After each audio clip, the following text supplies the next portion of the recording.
Meu nome é Ana Isabel Santos, sou médica especialista em medicina nuclear, trabalho na Unidade Local de Saúde Almada Seixal e nestas próximas aulas, quer nesta teórica gravada, quer nas teórico-práticas que vamos dar presenciais, vou-vos tentar dar noções gerais e dar-vos uma visão global do que é a especialidade de medicina nuclear. Vamos assim começar por definir essa mesma especialidade, depois introduzir-vos o conceito fundamental da nossa especialidade, que é o conceito de radiofármaco, dar-vos umas noções breves sobre quais foram as bases científicas da medicina nuclear e depois, ao longo de vários exemplos, mostrar-vos um pouco quais são os procedimentos que temos e as áreas de intervenção. Começando pela definição da especialidade de medicina nuclear, o que é que nos distingue das outras especialidades? Utilizamos substâncias radioativas não seladas. O que é que isto quer dizer? São substâncias que introduzimos no corpo dos doentes por diversas vias de administração e utilizamos-las quer para diagnóstico, quer para tratamento. Essencialmente, estas substâncias permitem-nos investigar todas as perturbações metabólicas e da função. E algumas, como vamos ver nos estudos PET, vamos mesmo até à caracterização molecular das doenças. E não só, portanto, também estudar por vezes alguns mecanismos fisiológicos. A nossa especialidade, se quiserem ver a definição completa e todo o âmbito de atuação, encontram-na nesta página, que é a página do Comitê de Medicina Nuclear da União Europeia de Médicos Especialistas. Vamos então ver o que é o conceito principal da medicina nuclear, que é o conceito do radiofármaco. Um radiofármaco é uma substância, e chama-se fármaco precisamente porque é administrado a pessoas, consiste essencialmente em dois componentes. Temos uma molécula, ou uma substância, que tem afinidades fisiológicas com o mecanismo que nós queremos estudar. Como vão ver, por exemplo, queremos estudar a filtração glomerular, utilizamos um fármaco que, após administrado ao ser humano, vai ser eliminado do corpo por filtração glomerular, mas para seguirmos o seu trajeto no corpo humano, temos que lhe juntar um isótopo radioativo, que é esse que nos vai permitir perceber onde é que o radiofármaco anda e para onde é que se vai distribuir. E é esse precisamente o nosso conceito, é um conceito, um análogo de sonda. Agora, o que é a radioatividade? Não sei se estão recordados de quando estudaram no ensino secundário. A radioatividade consiste precisamente em elementos da natureza, ou não, artificiais, mas portanto são átomos que têm o seu núcleo instável e que para adquirir a estabilidade têm que emitir ou energia ou partículas, que chamamos de radioatividade. Portanto, um átomo radioativo liberta ou irradia estas duas tipologias de emissão para lhe permitir chegar a um estado de energia mais basal. E podem emitir vários tipos de partículas ou de substâncias radioativas. Se for apenas energia, temos a energia gama, que nos permite obter imagem. Por outro lado, temos também o positrão, que é uma partícula carregada positivamente. Ele sai do núcleo e quando chega às orbitais do átomo, que são de carga negativa, como sabem, temos eletrões nas orbitais, sofrem o que se chama um mecanismo de aniquilação e, ao sofrer esse mecanismo, vai libertar dois raios gama em direções diametralmente opostas e é com essa energia gama libertada, esses pares de emissão gama, que vamos poder obter também imagem. Ou seja, nós utilizamos a emissão gama e a emissão beta+, emissão de positrões, para diagnóstico. Por outro lado, podem os núcleos, consoante as suas particularidades, emitir partículas. Partículas essas que têm pouca carga, como são o caso dos eletrões, que são as partículas beta-, ou partículas alfa, que são partículas muito pesadas que correspondem ao núcleo de um átomo de hélio. Estas duas já vamos utilizá-las para terapêutica. Porquê? Porque ao serem libertadas, elas descarregam a sua energia a curta distância e essa energia é utilizada para tratamento, como se fosse uma braquiterapia interna. Assim, o radiofármaco vai nos permitir, com essa tal elemento radioativo ligado à molécula que nos permite estudar o processo, permite-nos seguir o seu trajeto no corpo ou no organismo vivo e temos então a medicina nuclear diagnóstica. Por outro lado, se quisermos utilizar estas afinidades para tratar, temos a área terapêutica da medicina nuclear. Como tal, como já vos disse há pouco, portanto, o radiofármaco é como se fosse uma sonda do organismo que estamos a estudar. E é essencialmente sem radiofármaco não há medicina nuclear, portanto é o que nos caracteriza, é o nosso conceito fundamental. Para percebermos um pouco como é que isto funciona, eu trouxe-vos este exemplo, que é de um dos exames mais antigos que fazemos, que são o estudo do esqueleto, as cintigrafias ósseas. Temos uma substância que é um bifosfonato, normalmente há vários bifosfonatos, mas são moléculas que têm afinidade para o osso. Juntamos um radionuclídeo, que é neste caso o tecnésio 99M, que é emissor de radiação gama, e temos então o nosso radiofármaco, que é um bisfosfonato radiomarcado. E ao administrarmos no doente, vamos ter aquilo que chamamos uma cintigrafia óssea. Esta imagem é da capa de um livro produzido pela Agência Internacional de Energia Atómica e que nos mostra precisamente como é que o nosso esqueleto vai evoluindo ao longo da vida e, portanto, mostra aqui o aspecto funcional da medicina nuclear. Se temos uma criança, temos um esqueleto em que vemos também as extremidades e as zonas das cartilagens de crescimento, enquanto quando chegamos ao adulto, temos essencialmente toda a zona mais central que chamamos o esqueleto axial.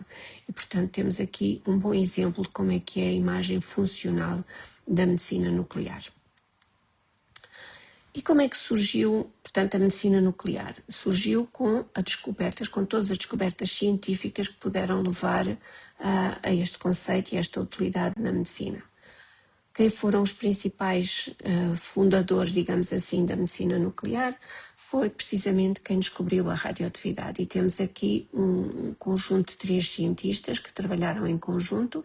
Henri Becquerel, que descobriu a radioatividade através de uma amostra de sais de urânio que estava ao pé de uma película fotográfica e notou que metido numa gaveta, aquela chapa fotográfica ficou como se tivesse apanhado luz e, portanto, percebeu que os sais de urânio estavam a emitir algo que impressionava uma película fotográfica. Mais tarde, essa substância que estava nos sais de urânio foi descoberto por este casal Curie, também a trabalhar com Henri Becquerel, e que descobriram que nos sais de urânio havia um elemento radioativo que era o rádio, daí a designação de radioatividade. Em conjunto, estes 3 cientistas ganharam um prémio Nobel, o Prémio Nobel da Física, em 1903, por terem descoberto a radioatividade espontânea. Mais tarde, Maria Sklodowska-Curie ganhou um segundo prémio Nobel. Ela é a única mulher na história da ciência que ganhou 2 prémios Nobel. E aqui porquê? Por ter caracterizado os 2 primeiros elementos radioativos que foi ela própria que descobriu, que foi não só o rádio, como também o polónio, que foi um outro elemento radioativo que descobriu e em homenagem à sua terra natal, que era a Polónia, designou-o por polónio. E, portanto, aqui começou. Sem radioatividade não haveria atualmente medicina nuclear. Mais tarde, 2 outros cientistas, um deles a filha do casal Curie, Irene Joliot-Curie, e o marido, ganharam um prémio Nobel também da Química porque descobriram que se irradiassem metais leves como o alumínio com partículas alfa, portanto uma emissão radioativa de partículas, conseguiam produzir outros elementos radioativos e, portanto, eles descobriram o conceito da radioatividade artificial. A maior parte dos fármacos com que nós trabalhamos atualmente são marcados com radionuclídeos que não são naturais, são produzidos artificialmente.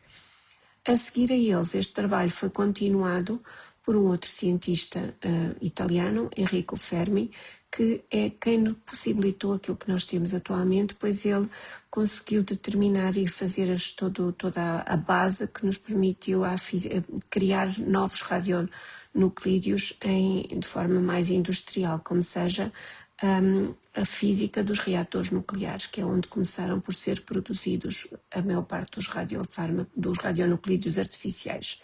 É claro que atualmente temos também os ciclotrões, que também produzem radionuclídeos, mas foi aqui que começou todas as bases da física nuclear e da produção em larga escala de radionuclídeos artificiais. Infelizmente, como em tudo na ciência, estas descobertas às vezes depois têm fins perversos, e foi também ao descobrir como é que se produzia radioatividade artificial que foi descoberta as bases para as bombas atómicas, como sabem.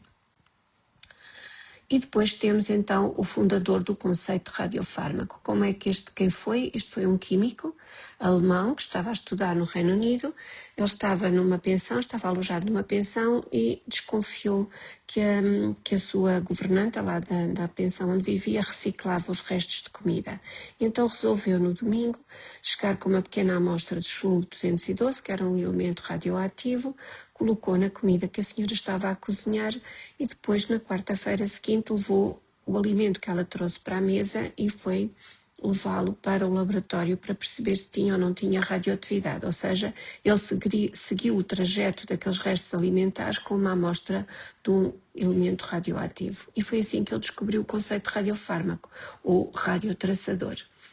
Mais tarde fez experiências um pouco mais científicas, administrando a animais o fósforo 32, que é um emissor beta- e que depois produz radiações secundárias que permitem a obtenção de um sinal fora do corpo, portanto, porque as partículas beta-, como já vos disse, são partículas que libertam a sua energia a curtas distâncias e, portanto, não saem do corpo onde foram administradas, e mais tarde experimentou também em humanos administrar. O fósforo 32, como tem afinidades com o osso, foi no passado utilizado para obter imagens, ainda com muito pouca resolução, do esqueleto. Mais tarde, este químico desenvolveu um outro conceito que vamos falar um pouco mais à frente, que é o princípio da diluição, e que também é útil numa parte da medicina nuclear, mas mais adiante já vos vou expô-lo de uma forma mais simples.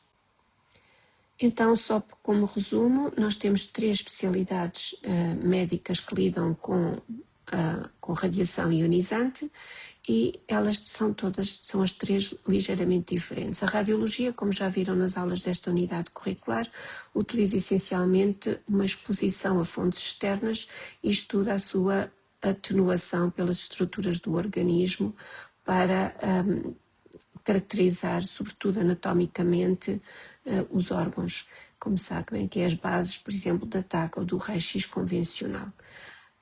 E aí é diferente da medicina nuclear, que administramos os radiofármacos dentro do corpo. Por outro lado, a radio-oncologia, como é atualmente conhecida a especialidade de radioterapia, aqui utiliza a radiação de outra forma, tem fontes seladas, mesmo quando as introduzem em cavidades, como é na braquiterapia, não faz uma administração sistémica da radiação, portanto ela incide ou com fontes externas ou com fontes internas, mas seladas, para aproveitar a destruição que a radioatividade dá nos tecidos para os tratar, como sabem. Portanto, mais uma vez, também é diferente da medicina nuclear, porque utiliza fontes seladas, enquanto que nós utilizamos soluções ou fontes não seladas. E só em resumo, portanto, as nossas bases científicas são a descoberta da radioatividade e da produção de radionuclídeos artificiais e, por outro lado, o nosso conceito fundamental, que é o radiofármaco ou radiotraçador. O que é que nos distingue? Se formos comparar com as imagens que já viram em radiologia, o que é que nós temos? Em termos de resolução espacial, somos muito inferiores ao que encontram na radiologia. Por exemplo, comparando-nos com a ressonância, veem que a resolução espacial da ressonância vai na ordem dos micra, enquanto que nós estamos apenas na ordem dos milímetros. Isto é importante para quê? É importante para a nossa detecção de lesões que não captam. Vem aqui, por exemplo, uma tiroideia muito captante, que aqui é muito difícil percebermos se tem nódulos que não captem se eles forem pequenos, porque a nossa resolução em termos de dimensão é muito baixa. Contudo, temos uma elevada sensibilidade em termos moleculares. Como veem, nós conseguimos, e temos aqui a sensibilidade para detectar substâncias ou de detectar estruturas funcionais ou moleculares no organismo, vão da ordem dos 10-15 lares, enquanto que a própria ressonância, que também tem alguns aspectos funcionais, só vai a 10 levantado a -6. Portanto, a resolução, e vem aqui, por exemplo, nesta imagem de 2012, que há ali um pequeno foco, está alinhavado, está assinalado a verde, que era de uma paratiroideia ectópica, que não era impossível se detectar através dos exames mais anatómicos, e com uma substância radioativa conseguimos localizá-la precisamente pela hipersensibilidade que temos, a elevada sensibilidade que temos a nível molecular. Quais são as nossas áreas de atuação? Se forem novamente àquele documento que vos referi no início, em que temos as bases e todos os conteúdos da nossa especialidade, temos diferentes procedimentos. Temos procedimentos in vivo, que são sobretudo para diagnóstico, temos também o apoio a cirurgias, que já vamos ver, temos a terapêutica com substâncias radioativas, temos procedimentos in vitro, onde é aplicado o tal princípio da diluição, que já vamos ver mais à frente, e depois temos toda uma base muito científica de ciências básicas. A medicina nuclear tem uns fundamentos bastante robustos de física, de medicina, percebemos a fisiologia, a fisiopatologia, as alterações moleculares, e por outro lado radioquímica, porque há todo um conjunto de moléculas que são desenvolvidas e depois testadas e aplicadas para fins diagnósticos e terapêuticos. Portanto, é uma especialidade em que trabalha muito em colaboração com outras áreas científicas. Se forem aos nossos serviços, veem que para além das carreiras médicas que vêm habitualmente nos serviços médicos, portanto, enfermeiros, técnicos de diagnóstico e terapêutica e médicos, vão encontrar também físicos, farmacêuticos, alguns serviços que desenvolvem investigação têm também bioquímicos e radiobiólogos, portanto, temos todo um conjunto de colegas com quem trabalhamos que são de várias áreas científicas. Vamos então começar por ver como é que é a imagem in vivo com radiofármacos, e temos essencialmente dois tipos de modalidade de imagem. Temos a medicina nuclear convencional nas câmara-gamas, que é o que vem aqui exemplificado pelo SPECT-CT, em que fazemos imagens tomográficas. Os principais radioisótopos que utilizamos são estes que aqui vêm, portanto o tecnésio 99M, o iodo 123, índio 111, gálio 67 e iodo 131. E, por outro lado, temos os isótopos que são emissores de positrões e que aplicamos e que utilizamos nos exames PET. E que os que nós neste momento temos mais, portanto a maior parte das moléculas que nós utilizamos são marcadas ou com o flúor 18 ou com o gálio 68, embora estejam a surgir atualmente outros radionuclídeos que podemos também utilizar. Porque é que nós temos esta conjugação com a CT? Vão ver que nas nossas imagens melhoramos muito o diagnóstico se tivermos uma correlação com uma imagem anatómica, e para isso utilizamos essencialmente o que está mais difundido é a TAC.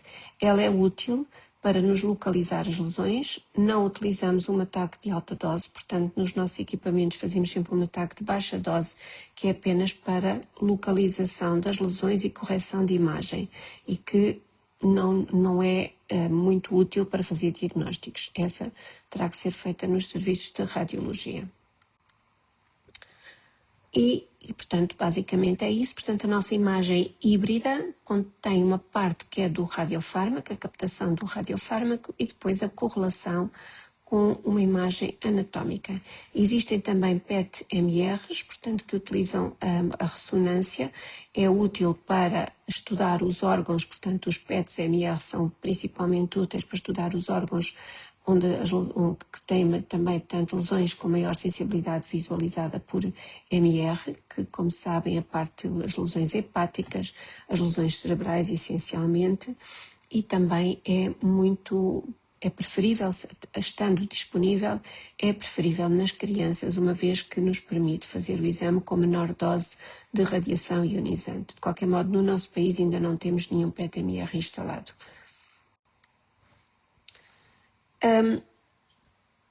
Agora, deixem-me só que passamos aqui uma imagem. Agora, vamos ver então como é que nós podemos ajudar também nas cirurgias radioguiadas. Nas cirurgias radioguiadas, o que fazemos é utilizar a imagem, E vem aqui um exemplo típico dos mais antigos que têm a colaboração com a cirurgia, em que queremos fazer a pesquisa do gânglio sentinela. Administramos nanocoloides, que são substâncias que depois de administradas são captadas pelo sistema linfático. Visualizamos aqui, portanto, temos o local de administração e depois temos os gânglios que captaram esse radiofármaco e no bloco o cirurgião vai utilizar uma sonda radioativa para localizar a lesão. Este princípio é utilizado em diferentes formas de gânglio sentinela e também para outras lesões, como por exemplo a cirurgia a lesões paratiroideias. No gânglio sentinela é utilizado nestas principais patologias, portanto no dia a dia todos os nossos serviços neste momento já colaboram no câncer da mama e no melanoma, que são as duas patologias em que o gânglio sentinela tem mais aplicações. Também tem utilidade, embora seja mais raro utilizar-se, no câncer do colo do útero e também no câncer do pênis. A terapêutica, esta é a área que tem tido mais expansão nos últimos tempos. Como é que nós fazemos a terapêutica? Aqui introduz-se o conceito da teranóstica, que é diagnosticar e tratar com moléculas semelhantes. E temos aqui um exemplo.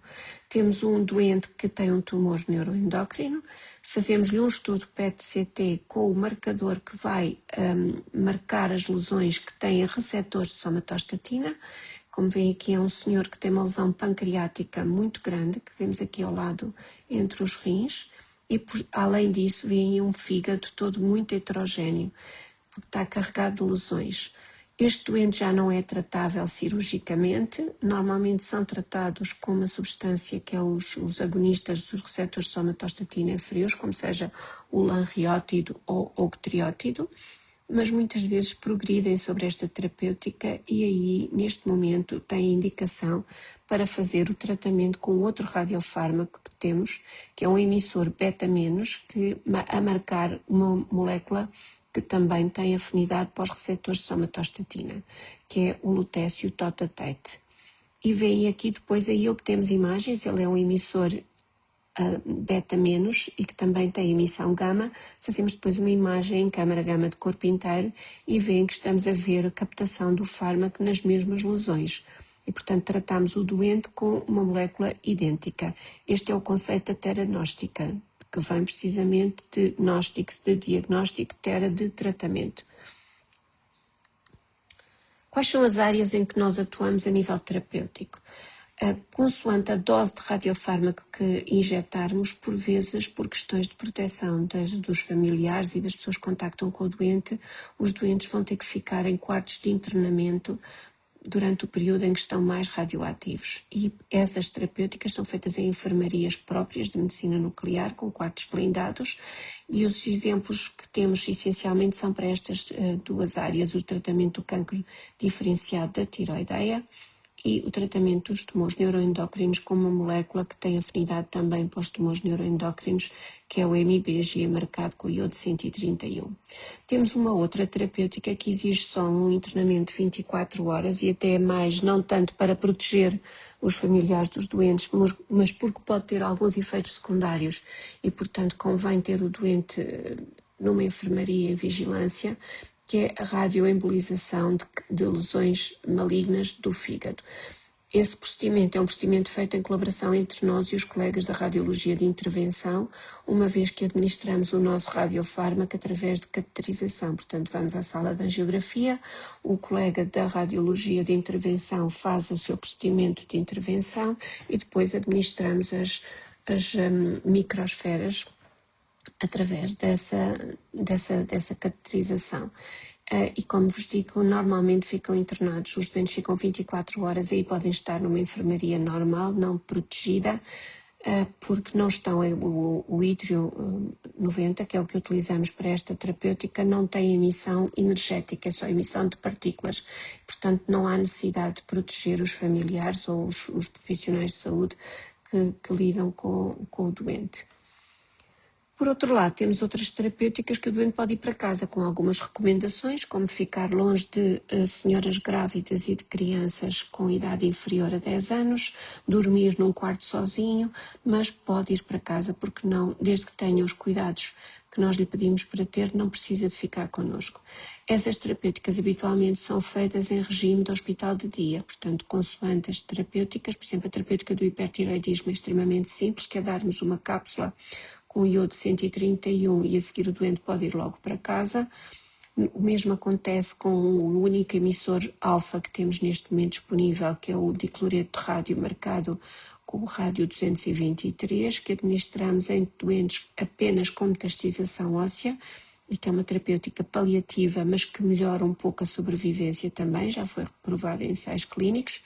Aqui o doente também é administrado endovenosamente nos nossos serviços, fica connosco meia hora só para vermos se tem alguma reação alérgica ou algum efeito acessório imediato. Caso contrário, ao fim de meia hora vai para casa e como emissor alfa, obviamente que ele não tem emissão para fora do corpo e, portanto, a única coisa que tem é que ter cuidado, puxar o autocolismo 3 vezes quando vai à casa de banho para ter a certeza que a sua urina é eliminada, é diluída no esgoto comunitário e não precisa de ficar connosco. Temos também 2 outras terapêuticas que estão em expansão, que são as terapêuticas para os tumores neuroendócrinos, que é a terapêutica que já vimos há pouco no exemplo daquele doente, que é o lutécio dotatate, e uma outra que neste momento está em franca expansão, que é o tratamento dos doentes com cancro da próstata já resistentes à castração, que já foram tratados com ciclos de quimioterapia e que continuam em progressão. Neste momento podemos-lhe oferecer esta terapêutica, uma terapêutica, qualquer uma destas terapêuticas que falámos agora, dos neuroendócrinos e do câncer da próstata, esses sim têm uma sessão de hospital de dia, pois a administração do fármaco demora entre 4 portanto, nós tem que ficar connosco cerca de 4 a 6 horas antes de irem para casa, porque tem vários procedimentos de administração. Mas a seguir vão para casa, portanto é um regime de hospital de dia. O outro tratamento que vos mostrei aí é um tratamento que ainda está disponível comercialmente, mas é muito menos usado e, portanto, é por isso que eu também o pus com uma cor diferente, que embora ainda esteja disponível atualmente para os linfomas não Hodgkin, é muito raramente utilizado. Os procedimentos in vitro, como já vos falei, vão exemplificar o princípio que Georg von Hevesy também delineou, que é o princípio da diluição. Onde é que ele é principalmente utilizado? É sobretudo para determinar, neste momento, as 2 situações em que os utilizamos, é para determinar o filtrado glomerular absoluto e determinar a massa eritrocitária também do doente, que é importante, por exemplo, para o diagnóstico da policitemia vera. Como é que fazemos aqui? Vamos marcar, no primeiro caso, vamos administrar um radiofármaco que sabemos que é eliminado do organismo por filtração glomerular, administramos ao doente e depois e sabemos a concentração com que o administramos e passado um tempo vamos retirar uma amostra de sangue e ver qual é a concentração que o sangue que nós recolhemos tem desse fármaco. Ou seja, nós após administrarmos vamos deixá-lo diluir num volume de distribuição. Quando retiramos uma amostra posteriormente e vamos ver a sua concentração, fazendo as contas entre a concentração de entrada e a concentração de saída, conseguimos deduzir quanto é que foi eliminado pelo corpo em filtração glomerular. E a mesma coisa para a determinação da massa de eritrocitos do doente, massa real, porque como sabem o hematócrito, ou uma análise de sangue, dá-nos apenas a identificação de acordo com uma amostra de sangue periférico, mas não consegue determinar o volume total de massa de glóbulos vermelhos que o doente tem. Para isso fazemos o quê? Marcamos os glóbulos vermelhos do doente, retiramos uma quantidade de sangue ao doente, marcamos-lo com um produto radioativo e em seguida administramos ao doente e, mais uma vez, passado um tempo, vamos retirar uma amostra de sangue e vamos comparar a concentração na entrada com a concentração na saída. Ou seja, aquela amostra foi-se diluir, e daí o princípio da diluição, no volume total de sangue do doente e fazendo as contas entre a diluição, a concentração de entrada e a concentração de saída, que são contas físicas, de matemática, e que conseguimos determinar qual é a massa eritrocitária absoluta que o doente tem. Como tal, finalizando, temos então as diferentes articulações entre as nossas... E trabalhamos em atividade multidisciplinar, trabalhamos com os nossos colegas, neste momento a medicina nuclear, a radiologia, a radioncologia, como sabem, trabalha sobretudo a nível oncológico, mas não só. Neste momento já temos grupos multidisciplinares para outras áreas, como a hipertensão pulmonar e outras patologias, mas trabalhamos em consultas multidisciplinares em que os nossos exames colaboram e ajudam outros procedimentos. No caso da radiologia, ela também, já sabem há muito tempo, que os tratamentos de radio-oncologia são feitos com planeamento, a maior parte das vezes utilizando os volumes tumorais em TAC. Por outro lado, a medicina nuclear vai buscar a imagem anatómica também para fazer a sua correlação e saber onde é que estão localizadas melhor as lesões que vê. Além disso, atualmente, a radio-oncologia também utiliza as imagens, sobretudo PET, para planear os tratamentos, uma vez que, como sabem, a radio-oncologia trabalha cada vez mais com áreas de irradiação menores, portanto, tenta dentro de um volume tumoral descobrir onde é que há efetivamente células tumorais, irradiar essas e poupar as que estão à volta. E para isso é fundamental utilizar o volume metabólico que as imagens PET-CT lhe dão. Finalmente, a medicina nuclear tem uma particularidade que é estudar a dosimetria interna e que faz parte, e portanto é a dose de radiação que o doente recebe, em que aí é um pouco diferente da dosimetria que aplicamos quando fazemos, por exemplo, uma TAC, em que irradiamos uma determinada zona do corpo e, de acordo com as características da irradiação externa, podemos determinar a dose de radiação. Na medicina nuclear isto é um pouco diferente, porque nós administramos o radiofármaco pelas diferentes vias de distribuição, endovenosa, a maior parte das vezes, subdérmica, por exemplo, quando queremos estudar os gânglios, e portanto no gânglio de sentinela nós administramos o radiofármaco intradérmico para ele depois migrar para os linfáticos. Se vamos fazer, como vamos ver, estudos de ventilação pulmonar, damos o radiofármaco por inalação. Se queremos estudar o esvaziamento gástrico, damos uma refeição radioativa e por aí adiante com outras vias de administração. Depois de administrarmos, o que é que acontece ao nosso radiofármaco? Ele vai, de acordo com as suas características, distribuir-se por diferentes órgãos e temos aquilo que chamamos a biodistribuição. E permanece em cada órgão consoante a fisiologia daquela molécula que lhe vamos administrar. E, portanto, temos aquilo depois que se chama a biocinética, que é como é que aquele órgão vai processar aquele fármaco que lá entra.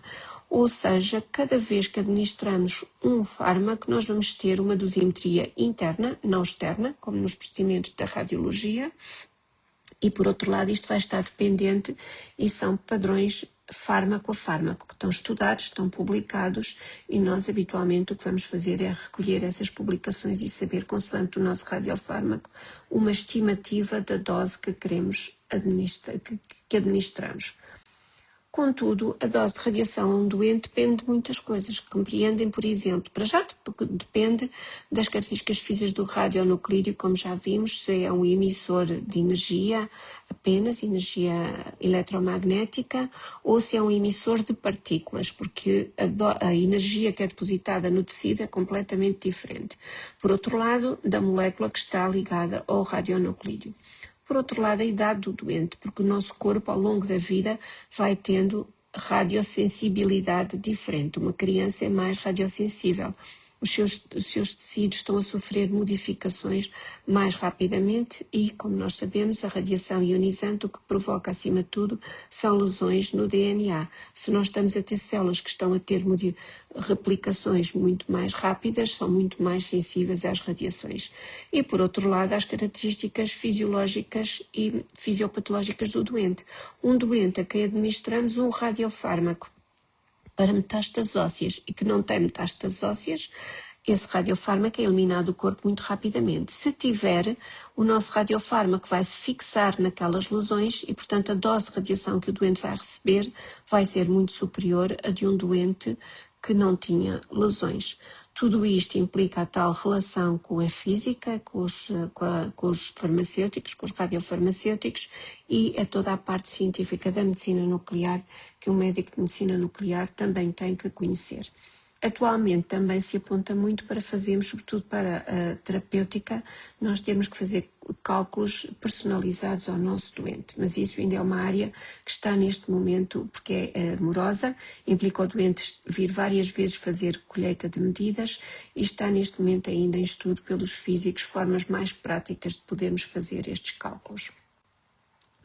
Agora, só para termos uma noção relativa das doses de radiação que temos com os diferentes exames, e vemos que a medicina nuclear dá, pelo que vamos por esse quadro, pelos exemplos que estão aqui assinalados a vermelho, nós temos um estudo PET com FDG, que é um dos radiofármacos que nós utilizamos, dá uma dose de radiação muito próxima de um ataque do tórax. E, por outro lado, ligeiramente inferior é um estudo cardíaco.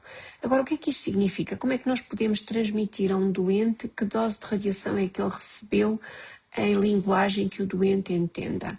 Aquilo que é recomendado neste momento fazermos na clínica é compararmos com atividades que o doente conhece e ver no quadro seguinte qual é o risco de acontecer uma morte quando provocada pelos efeitos nocivos da radiação quando efetuamos um exame a um doente. E temos, por exemplo, aqui numa criança de 10 anos a quem fizemos um estudo PET. Sabemos que o risco dela morrer por efeitos não desejados da radiação é baixo. Significa que em cada 1515 exames há a probabilidade de morrer uma vez, um doente. Portanto, estão a ver como o risco é menor. A que é que isto se compara com atividades que o doente conhece? Compara-se com o risco de morrer, portanto, num afogamento, que é mais ou menos o mesmo. Por cada 1127 vezes que nada, pode morrer afogado uma vez. Tem uma probabilidade de morrer afogado uma vez. Se formos depois para um estudo PET num adulto de 40 anos ou uma cintigrafia óssea numa criança de 10 anos, a dose de radiação é inferior e aí o risco está já na ordem de 1 para à volta de 2.700 ou 2.560 eventos. É comparável a quê? É comparável ao risco de morrer ao descer uma escada. Finalmente, um estudo PET num adulto, que é a dose mais baixa que nós podemos dar nestes que estamos aqui a comparar. Temos que é um risco mínimo, portanto, morrer em cada, e ninguém faz 5.000 ósseas ou quase 5.000 ósseas durante o seu período de vida. E esse é igual ao risco que tem ao andar de bicicleta. Portanto, é assim que nós conseguimos dar uma noção ao doente e devemos dar. Os doentes têm que estar informados que há riscos quando se fazem estes exames. São riscos, como sabemos, extremamente baixos e, portanto, temos, acima de tudo, que dar uma noção de que o doente precisa daquele exame e, portanto, pode correr esse risco, é um risco mínimo. De qualquer maneira, portanto, nós temos que saber aplicar todos estes conceitos e agora vamos só falar um pouco também do que são estes, precisamente estamos a falar dos riscos da radiação ionizante, vamos ver que riscos são estes. Os efeitos biológicos da radiação ionizante estão dependentes da dose de radiação que damos, como é óbvio, do tipo de radiação, já falámos nisso, ou é apenas energia eletromagnética ou é corpuscular, do tipo de tecido, isto também são estudos feitos pelos nossos cientistas, sabemos, por exemplo, que os órgãos que se estão a renovar muito rapidamente são mais radiosensíveis, por exemplo, o intestino ou a medula óssea, por exemplo, enquanto que, por exemplo, um osso no adulto já não é muito sensível. A extensão da exposição, qual é a região anatómica que fomos, agora aqui a medicina nuclear acaba por dar uma dose de corpo inteiro, embora de acordo com a biodistribuição de cada radiofármaco, há órgãos que chamamos órgão-alvo, que têm a maior dose de radiação, e órgãos que não chegam a ter sequer nenhuma radiação, porque o radiofármaco não se fixa lá. Por outro lado, mas isto é mais utilizado em terapia, podemos dar alguns agentes que protegem o doente da radiação. Ou então, pelo contrário, isso é utilizado também para radioterapia, oxigenar as lesões para elas serem mais sensíveis e assim termos mais uma ação terapêutica mais forte. Mas isso também é sobretudo a radio-oncologia que poderá utilizar estes princípios. Aqui, qual é a grande importância de termos estes conceitos de radiobiologia? É também sabermos que nós temos, acima de tudo, nós não podemos ter medo das radiações. As radiações têm riscos, é certo, mas também têm benefícios. Se não fossem os nossos procedimentos, todos, quer nossos, quer da radiologia, quer da radio-oncologia, obviamente que as sobrevivências pelas doenças não estavam como estão neste momento, muito melhores.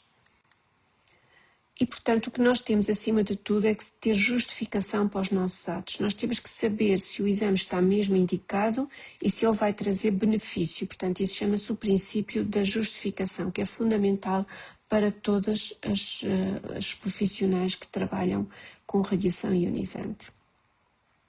E aí vêm os conceitos de proteção radiológica.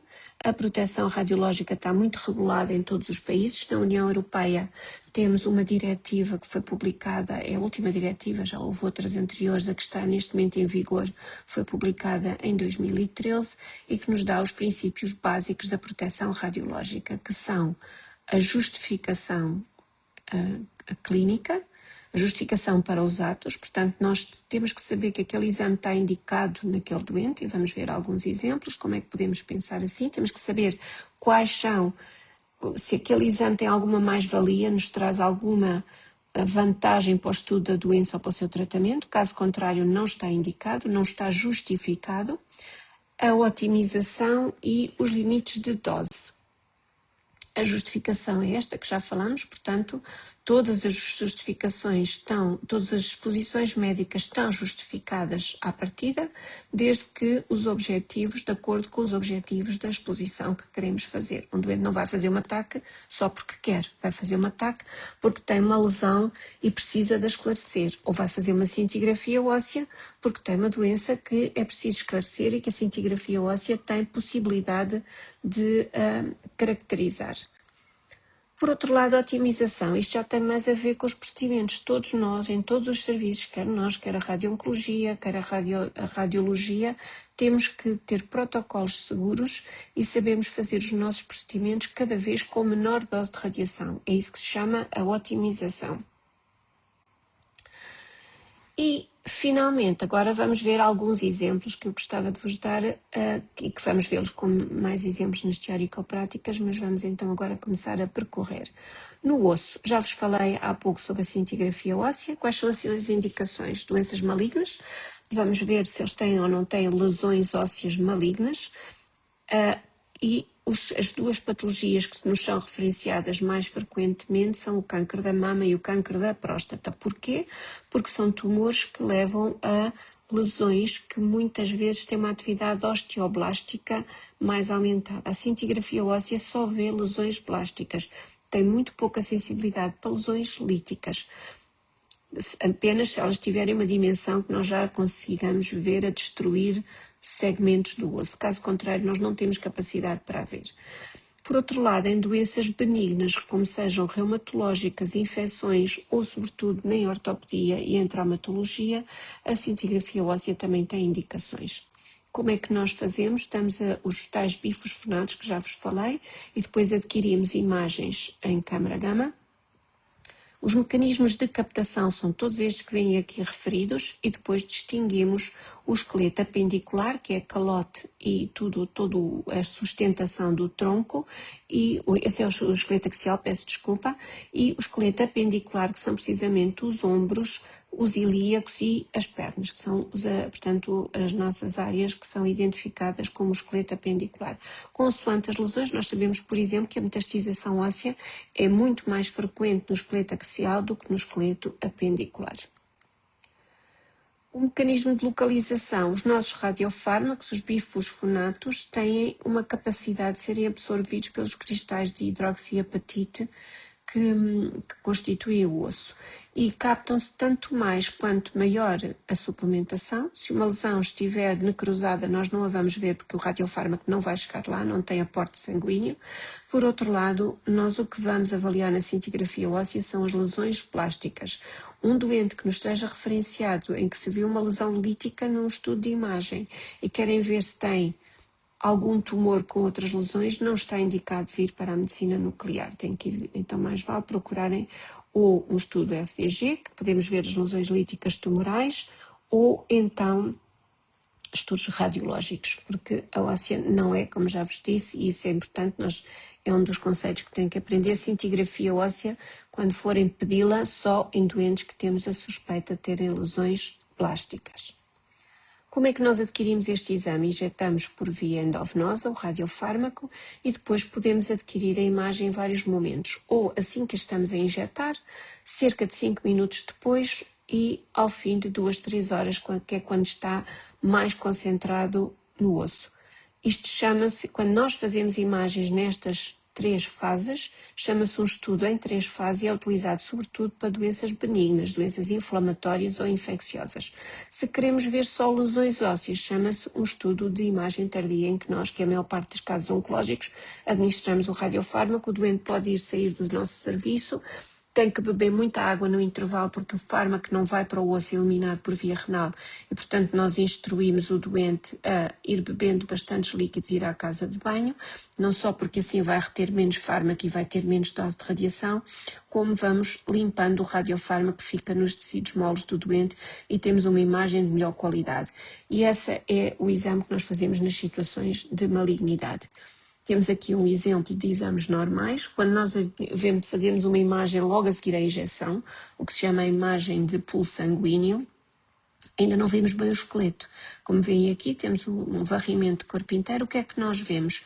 Vemos sobretudo os rins e a excreção do radiofármaco pela via urinária. Vemos os rins e a bexiga e vemos muito tenuamente os ossos. Mais tarde, 2 a 3 horas depois, quando fazemos a imagem, aí sim já temos todo o esqueleto, quer axial, quer apendicular, bem visível. Quais são os padrões fisiopatológicos, qual é o padrão de imagem que nós obtemos? Se houver um equilíbrio entre a formação do osso e a formação de destruição óssea, temos uma captação normal. Onde temos atividade osteoblástica, vamos ter um aumento da intensidade de captação.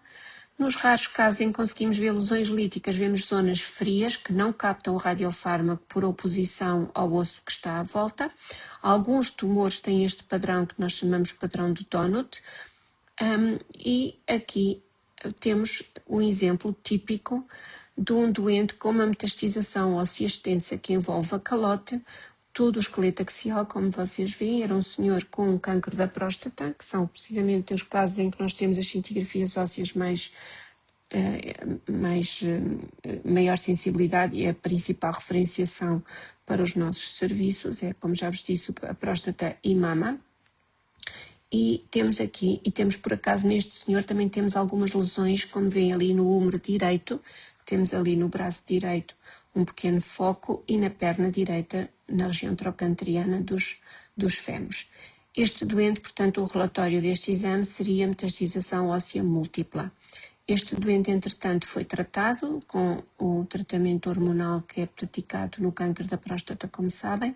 Vemos que está a responder, portanto, ainda é hormonossensível, tem um PSA a baixar e vemos numa cintigrafia óssea de reavaliação, depois estes doentes são-nos enviados para fazer a reavaliação e o restadiamento e vemos que ele respondeu e que as lesões responderam. Infelizmente na próstata isto é temporário, sabemos que mais dia menos dia eles voltam novamente a ter um recrudescimento da doença. Como vos disse, as imagens em 3 fases utilizamos nas situações mais benignas e temos aqui um exemplo disso, em que fazemos este primeiro conjunto de imagens, são quando injetamos, fazemos logo uma imagem do pé, isto são pequenas imagens do pé, que são imagens de segundos e que vamos estudar a seriação toda. Vemos logo que há uma assimetria, temos o pé esquerdo com maior intensidade de chegada do radiofármaco aos tecidos moles do que o pé direito. Isto são as imagens de pulso sanguíneo em que confirmamos que toda a zona do pé e região tibiotársica esquerda está mais intensa do que a contralateral. Vemos também aqui uma imagem do ombro direito também hipercaptante e depois vamos comparar com a imagem tardia em que vemos o pé. Neste caso, como veem aqui, o pé esquerdo tem quer os ossos do tarso, quer um pouco a tibiotársica mais intensa, com grande captação no osso. Temos aqui uma falange também a captar bastante o osso e os dois húmeros que são diferentes. Este doente tinha uma doença que era um síndrome de Reiter, que é um quadro inflamatório em múltiplas articulações. Como é que nós neste momento também fazemos estes exames? Nós conjugamos com o ataque, porque isto, e portanto ao fazermos o SPECT-CT, juntamos mais uma vez a anatomia com a função e conseguimos perceber melhor onde é que estão as lesões e até ver quais portanto, o grau de gravidade, o grau de extensão anatómica que pode dar maior risco de fratura. E depois, neste momento, nos nossos equipamentos ainda não permitem isto, mas há neste momento equipamentos mais novos digitais que já nos permitem fazer um estudo tomográfico de corpo inteiro e não apenas estas imagens planares que veem aqui. Inclusive é quantificar, ver qual é a massa de doença funcional que o doente tem, para depois em estudos posteriores percebermos se ele melhorou ou não melhorou. Mais recentemente, e em alguns centros em Portugal isto ainda não é praticado de rotina, podemos fazer também o estudo do esqueleto com PET, utilizando esta substância que está aqui, que é o fluoreto de sódio, marcado com flúor de sódio, que é um emissor de positrões. Qual é a diferença? Este é o mesmo doente, veem que nós vemos muito mais lesões, sabemos que há muito mais sensibilidade. Isso altera, neste caso, o diagnóstico do doente? Não, porque nós já tínhamos visto aqui que tinha também múltiplas lesões. Neste momento, porque é que ele não é utilizado? É um fármaco que custa 10 vezes mais do que a cintigrafia óssea e realmente o benefício de o fazer versus a cintigrafia óssea ainda não está aprovado. No futuro, se tivermos mais possibilidades de fazer exames PET e maior disponibilidade deste radiofármaco, é possível, sobretudo em crianças, é o que se pensa, porque a dose de radiação é inferior, passaremos a substituir muito provavelmente a cintigrafia óssea por um estudo PET com fluoreto de sódio. Em rins, quais são os principais doentes que nos são referenciados? O estudo das malformações nefrourológicas, que são muito frequentes. Temos os síndromes obstrutivos, os refluxos e as malformações complexas, que vamos ter alguns exemplos. Nos adultos e em crianças também todo o resto das indicações são válidas. Nós também temos obstruções nos adultos que não são congénitas, como obstruções iatrogénicas, doentes que fizeram tratamento a cânceres pélvicos, por exemplo, após radioterapia, muitas vezes a seguir ficam com obstrução, porque há estenose da via urinária e dos ureteros e depois provocam estenose e hidronefrose e obstrução dos rins e são-nos enviados para estudar a repercussão disso no rim. Infecções urinárias também as há na idade adulta, já não associadas a doenças congénitas, mas a outras situações, como por exemplo os cálculos. E, por outro lado, em doentes que têm cancro e tem que se decidir que tipo de cirurgia é feita, muitas vezes pedem-nos estes exames para vermos a função renal relativa, ver como é que estão a funcionar os dois rins, para dar ao cirurgião uma maior segurança da parte que vai tirar, se ainda há função na restante. E depois os transplantes também são-nos enviados para estudar os doentes transplantados. A medicina nuclear pode dar alguma ajuda nas complicações do transplante. Que fármacos é que temos para o rim? Temos fármacos que se fixam maioritariamente no córtex renal, como é o caso deste fármaco, o DMSA, e portanto vão nos permitir ver o parênquima do rim, a região cortical. Temos fármacos que são captados e excretados rapidamente, em que fazemos um estudo que se chama uma cintigrafia renal dinâmica ou renograma, e que então vamos avaliar não só a função renal relativa e os rins, mas também a sua drenagem, e está indicada sobretudo em quadros de suspeita de obstrução, e quando há refluxo podemos ajudar com as cistografias, diretas ou indiretas, que já vamos ver exemplos mais à frente. Por exemplo, vamos começar por ver uma criança com patologia neonatal. A criança nasceu e teve um diagnóstico de uma ureterohidronefrose do lado esquerdo, que se via bem no rim. O que é que pode causar esta ureterohidronefrose? Dois tipos de doença, ou uma obstrução na junção entre o uretero e a bexiga, ou um refluxo, em que a bexiga, portanto esta junção entre o ureter e a bexiga não é continente, digamos assim, não funciona com o seu mecanismo valvular habitual e depois vamos ter a urina a voltar atrás para o rim, com diferentes graus e que pode depois lesar o rim, temos riscos de infecção urinária. Como é que em medicina nuclear estudamos isto? Ou com o renograma, que é este exemplo que vem aqui, ou a cintigrafia renal dinâmica, damos um radiofármaco, que é o MAG3, e damos-lhe uma sobrecarga diurética para garantirmos que é escartado, isto só para, portanto, fazemos uma administração conjunta da furosemida, e aqui tem, portanto, é um estudo que vamos adquirindo imagens de minuto a minuto. E o que é que nós vemos aqui? Após injetarmos, vemos os rins. Temos ali em cima um bocadinho o coração e depois temos os dois rins, que não são muito simétricos. Portanto, há um rim, que é o rim esquerdo, que está do lado do coração, por isso, portanto, isto é uma projeção posterior. Vemos que o rim esquerdo é ligeiramente maior do que o direito. Vamos determinar a função renal relativa. Vemos que efetivamente ele contribui em 55% para a função global, enquanto que o rim direito 45%, embora isto sejam os limites da normalidade. E depois vemos ao longo do estudo que estamos a desenhar todo o uretero esquerdo, enquanto que não vemos muito bem o uretero direito. Portanto, ele está dilatado. Aqui o bebê urinou, estão a ver aqui por baixo da bexiga, esta imagem cinzenta corresponde à fraldinha suja, mas vemos que realmente ele excreta bem, portanto não tem obstrução e conseguimos excluir a obstrução. Estes exames permitem-nos ainda fazer algumas quantificações, portanto determinamos regiões de interesse à volta dos rins e do fundo circulante e vamos determinar aquilo que se chama a curva renográfica, que é a curva de captação e excreção. Sabemos que depois de injetarmos, aqui no zero é quando injetamos, começa a chegar ao rim, aquelas zonas que delimitamos, e temos aqui o rim esquerdo a azul, o rim direito a vermelho, e vemos que ele tem uma captação máxima habitualmente entre os 3 e os 5 minutos, e se estiver tudo bem, como está neste menino, ele começa a eliminar e temos uma fase descendente, que é a fase excretora. E depois vamos avaliar uma última imagem após urinar e vemos que ainda desceu mais, portanto conseguimos excluir obstrução. A cistografia é o contrário. O que é que nós fazemos?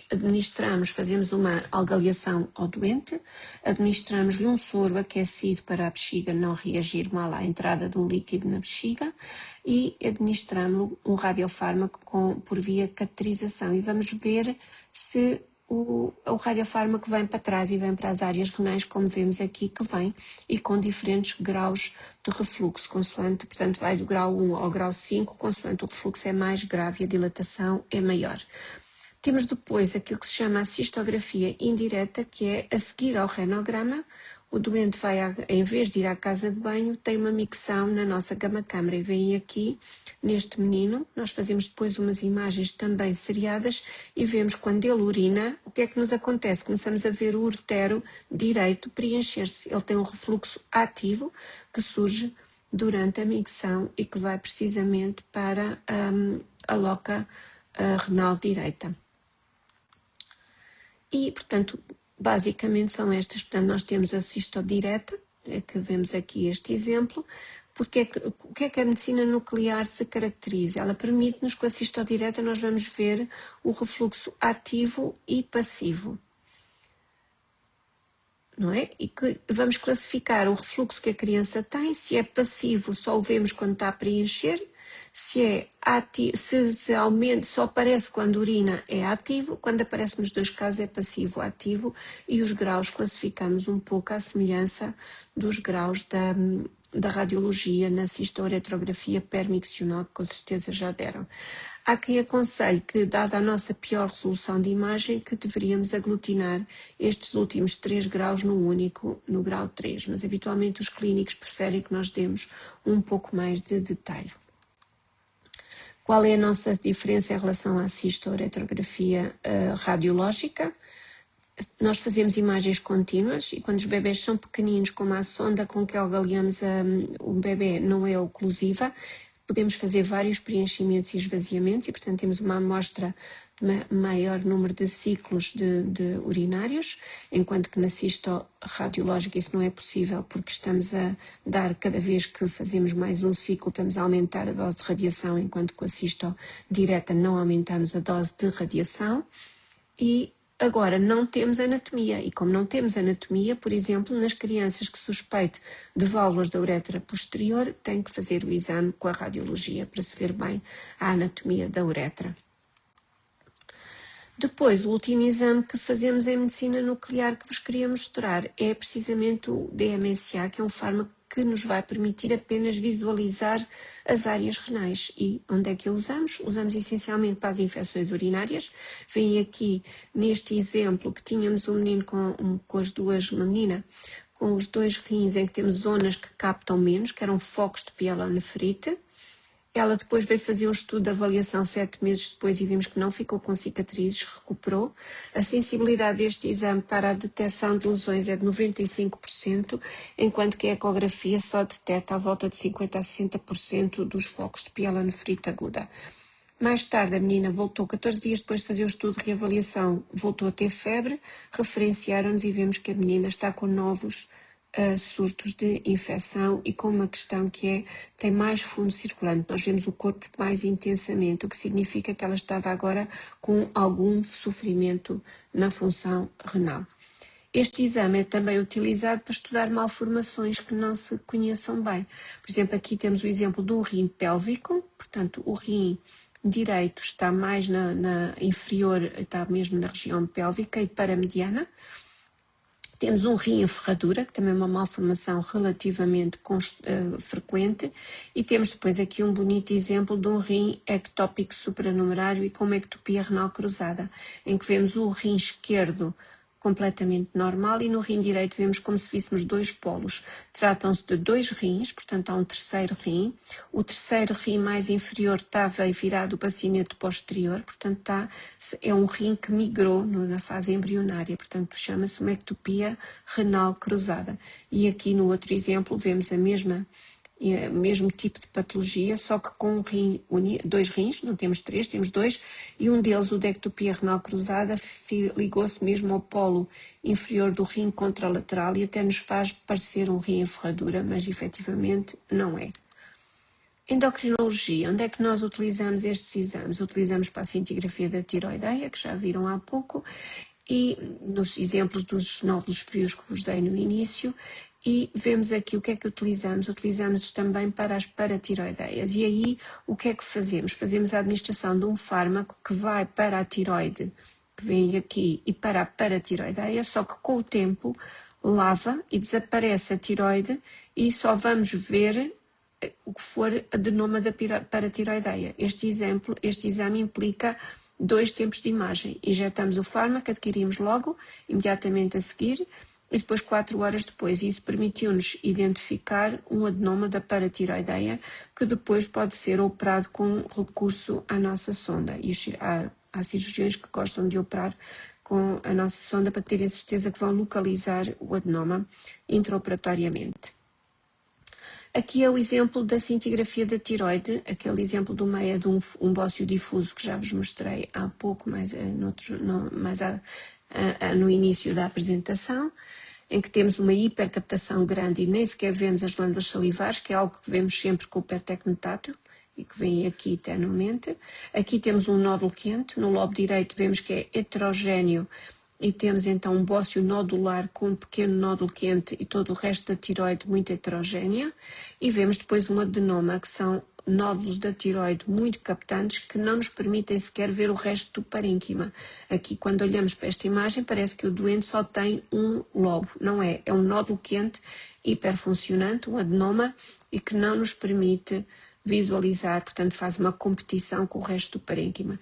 Estes doentes, quando têm hipertiroidismo, podem ser tratados connosco depois administrando um iodo que tem ação terapêutica, que é o iodo 131. Na cardiologia, temos várias tipologias de exames. Os que são mais utilizados neste momento são as cintigrafias de perfusão do miocárdio, que fazemos com o sextamib ou tetrafosmina, que já vamos ver, e também na aula teórico-prática vamos ver com mais detalhe, e temos depois o FDG, que utilizamos mais quando queremos estudar processos inflamatórios, como sejam a sarcoidose. Neste caso, portanto, as indicações principais para os doentes cardíacos nos serem referenciados para os nossos serviços são as que estão aqui referidas: a doença coronária, a doença isquémica, a insuficiência cardíaca. Aí fazemos a determinação da função ventricular para tomar decisões sobre o doente, e são sobretudo em doentes que têm uma má janela ecocardiográfica. E depois temos os doentes com cardiotoxicidade ou com doenças inflamatórias. Como é que é feita a cintigrafia de pressão do miocárdio, que é o exame mais frequente na área cardíaca? Nós sabemos que as zonas do miocárdio que estão menos vascularizadas por lesão de um dos vasos coronários, para conseguirem fazer os seus esforços no dia-a-dia, estão já em vasodilatação máxima. Quando o doente faz um esforço, ou físico ou com fármaco, o mecanismo fisiológico de resposta a esse esforço é vasodilatar. Ora, se aquela zona já está na sua vasodilatação máxima, já não vai conseguir vasodilatar. E quando administramos o nosso radiofármaco no pico do esforço, ele não vai tanto para aquela zona que está doente e vai mais para as outras zonas que, entretanto, vasodilataram. E temos aquilo que se chama um mecanismo de roubo.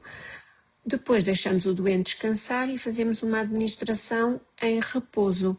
Ao fazermos a administração em repouso, como aquela zona do miocárdio está vivo e está estável em repouso, vamos redistribuir homogeneamente e, portanto, é assim que nós conseguimos distinguir. E temos aqui, estes são os diferentes radiofármacos que podemos utilizar e que vamos vê-los um pouco melhor na aula teórico-prática. Eles são também utilizados porque muitos dos nossos radiofármacos têm mais do que uma utilidade e, portanto, nós sabemos que há doença que também tem captação deste radiofármaco, como seja o câncer da mama, os adenomas, porque é o mesmo fármaco que vimos há pouco para as paratiroides, o câncer da mama e o câncer do pulmão e o mieloma múltiplo. Se nós virmos algum achado, alguma captação anómala do radiofármaco num destes órgãos, quando estamos a fazer a cintigrafia de pressão do miocárdio, temos que alertar o clínico para garantir que o doente não tem um tumor e depois é investigado. Isto é o exemplo de uma isquémia, em que nós vemos, portanto, vamos na aula teórico-prática ver melhor estas imagens, mas vemos que nas imagens que correspondem ao stress, que é a primeira linha de cima, como veem aqui, as diferentes, portanto, estão aqui os diferentes cortes em que vamos ver a tomografia, não captou bem e quando vamos ao repouso capta bem, o que significa que tinha uma isquémia. Se não captar nem no repouso nem no esforço, como é aqui na região infralateral do miocárdio, então temos uma zona de necrose. Pulmão, qual é a principal indicação para virem os nossos doentes? Vamos fazer-lhes a cintigrafia de ventilação e perfusão. Administramos um aerossol, fazemos imagens com esse aerossol e depois administramos por via endovenosa um fármaco que vai para os vasos pulmonares e que nos vai dar uma noção de como é que está a irrigação dos territórios. Quando devemos fazer imagens tomográficas, como estas que vêm aqui, em que comparamos a ventilação com a perfusão e o computador faz-nos uma imagem quociente, que nos mostra e que nos salienta as zonas que têm defeitos de perfusão. E, portanto, aí os estudos tomográficos, que é o que neste momento estamos a fazer em quase todos os serviços, aumentam-nos muito a sensibilidade de detecção de lesões. Quais são as principais indicações? Embolia pulmonar, hipertensão pulmonar, porque aí estamos à procura da embolia crónica, e antes de cirurgias pulmonares, os cirurgiões também nos pedem para estudarem o parênquima que está a funcionar melhor e fazermos quantificação da função pulmonar relativa. Na embolia pulmonar, muito rapidamente, nós não somos seguramente de embolia pulmonar aguda o procedimento de primeira escolha. Isso é uma angiotensina, como com certeza já viram nas outras aulas. Contudo, há uma faixa da população, que são as senhoras em idade reprodutora, que tem um órgão que é muito sensível às radiações e que apanha uma dose de radiação muito alta no ataque, que é a glândula mamária. Portanto, aqui há quem defenda que o exame de primeira linha deva ser a cintigrafia pulmonar, porque confere uma menor exposição radiológica. E, por essa mesma razão, também o follow-up da embolia pulmonar deveria ser por cintigrafia e não por TAC. No tromboembolismo pulmonar crónico, nós somos o exame de primeira linha e de follow-up. Temos aqui um exemplo de um doente que tem as duas primeiras linhas de imagem são da ventilação, a terceira e quarta da perfusão e embaixo o quociente, portanto a quinta e a sexta imagem. E veem que há uma grande heterogeneidade nas imagens do meio, na imagem de perfusão, o que não há na imagem da inalação. Como tal, isto correspondia a uma embolia pulmonar muito extensa. Aqui mais um exemplo, portanto, de um doente também com embolia pulmonar extensa, em que comparando a ventilação com a perfusão, vemos a diferença entre os dois estudos. E aqui, portanto, era o que nós temos ali mais uma vez o Tecnegás que nos dá a ventilação, aqui temos a perfusão e a imagem quociente que nos dá os mismatches. Se tivermos portanto, o que se chama o desemparelhamento das lesões, ventilação e perfusão, tem que ter uma distribuição pelos segmentos, portanto tem que respeitar os segmentos e os subsegmentos pulmonares, porque são esses que são vascularizados. Não, se for uma pneumonia, pode não ter esta imagem, esta distribuição anatómica.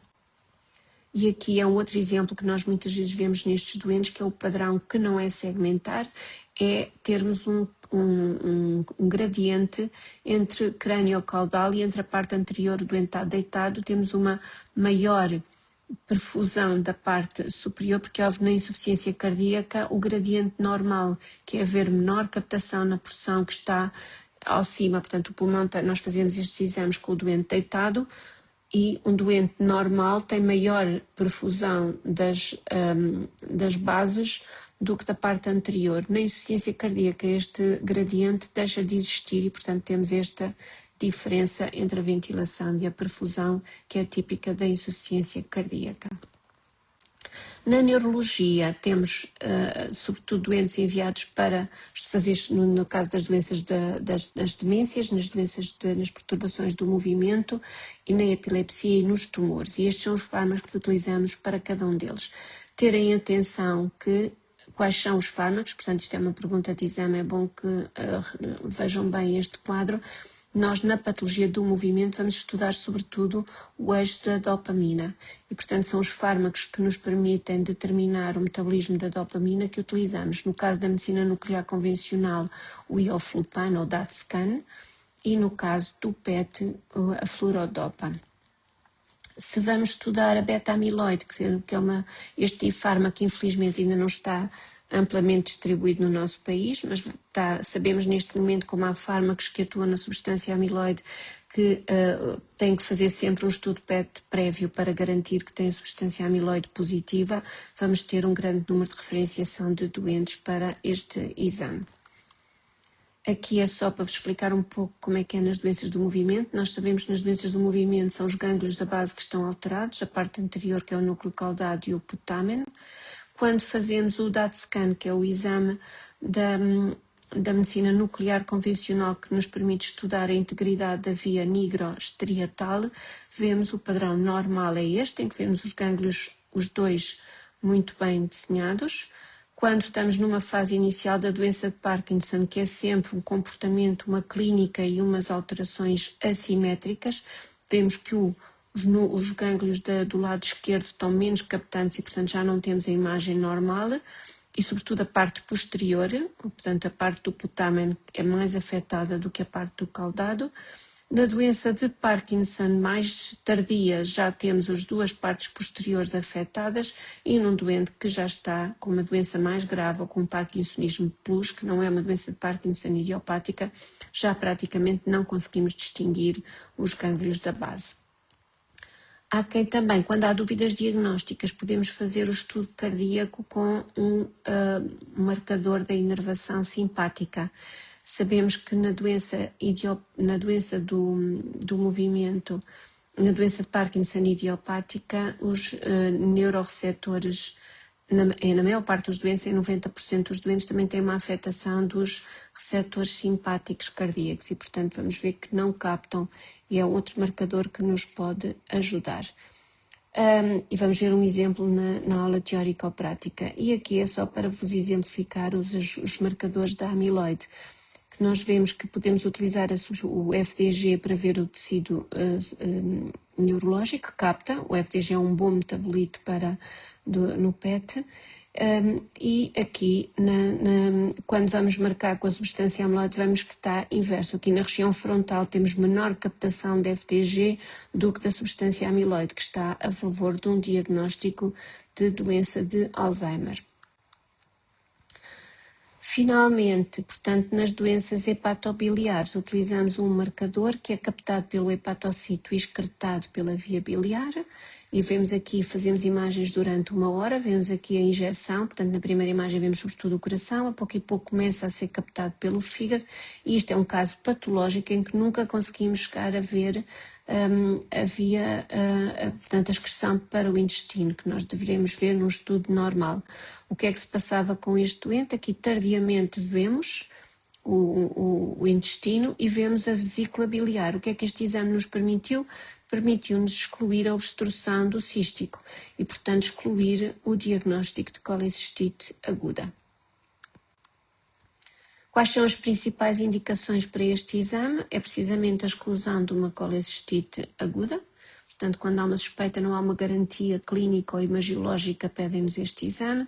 Nas discinésias biliares, em que aí determinamos a fração de injeção da vesícula biliar, dando ao doente uma refeição gorda e vendo como é que a vesícula biliar reage. Quando os doentes foram operados às vias biliares e há suspeita de fugas, também nos é referenciado estes doentes.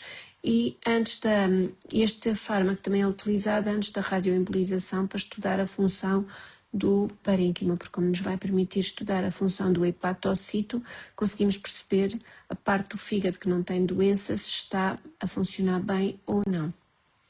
Na oncologia, portanto, a partir de agora eu penso que não vale a pena estarmos a ver, vamos ver só aqui este quadro com os diferentes marcadores e depois nas aulas práticas vamos ver vários exemplos.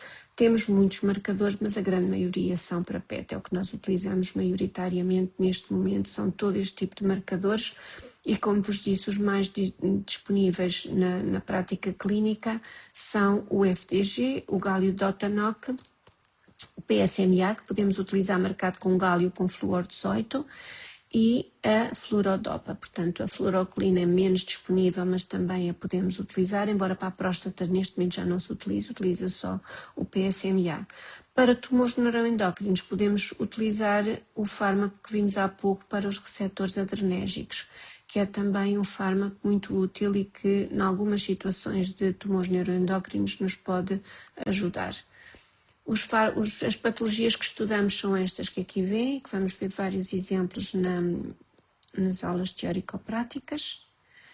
E os mais utilizados, precisamente, nós temos sobretudo a FDG. A FDG é o marcador que nós mais utilizamos e que está aplicado em quase todos estes tumores que aqui vêm. O grosso dos nossos doentes são doentes de mama, de próstata, linfomas, os mielomas múltiplos e outras doenças plasmocitárias também têm indicações para vir à medicina nuclear, os tumores pancreáticos também, e é também utilizada para inflamação e infecção. Nestes casos, exemplos que estão aqui são os mais frequentes, a vasculite de grandes vasos, infecções de dispositivos cardíacos e de próteses valvulares, a sarcoidose e, sobretudo, quando há uma febre de origem desconhecida, que a maior parte das vezes vai acabar no diagnóstico de uma neoplasia, mas está indicado fazer um estudo com FDG.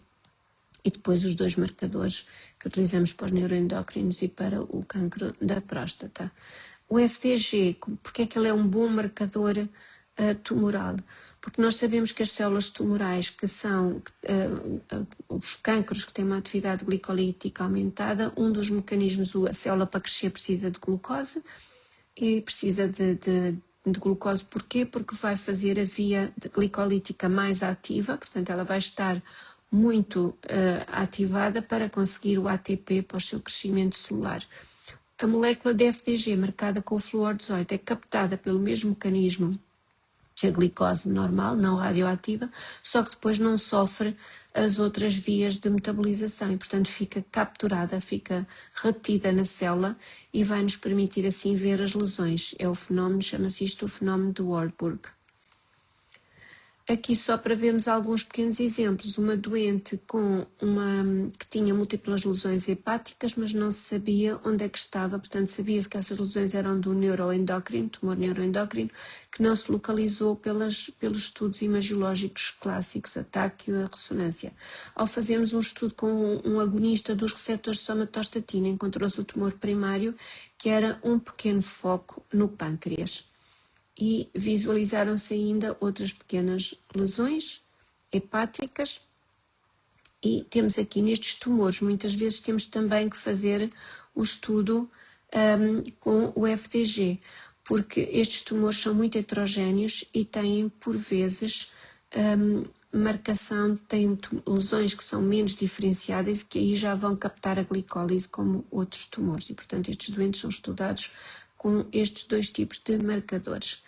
E depois temos a área da terapêutica, que já vimos o exemplo que vos dei já anteriormente no caso clínico para vos mostrar os receptores de somatostatina, que é o que nós utilizamos, portanto chama-se PRRT, Peptide Receptor Radionuclide Therapy, que utilizamos para os neuroendócrinos e para o câncer da próstata. São os principais terapêuticas que neste momento estão a ser desenvolvidas nos nossos serviços. Finalmente, portanto, fixem que a medicina nuclear tem como seu conceito básico o radiofármaco. Estudamos, acima de tudo, fisiologia, fisiopatologia, mecanismos moleculares e bioquímicos. Não nos consideramos uma tecnologia, portanto, uma especialidade de imagem, nós somos uma especialidade funcional e a dose de radiação é uma dose de corpo inteiro que vai depender não só do radiofármaco, mas também das características do doente, a sua idade, a sua patologia, as suas lesões, tudo isso vai influenciar a dose de radiação que o doente recebe. Obrigado. E isto são algumas leituras que poderão fazer para esclarecer um pouco mais o que é a medicina nuclear.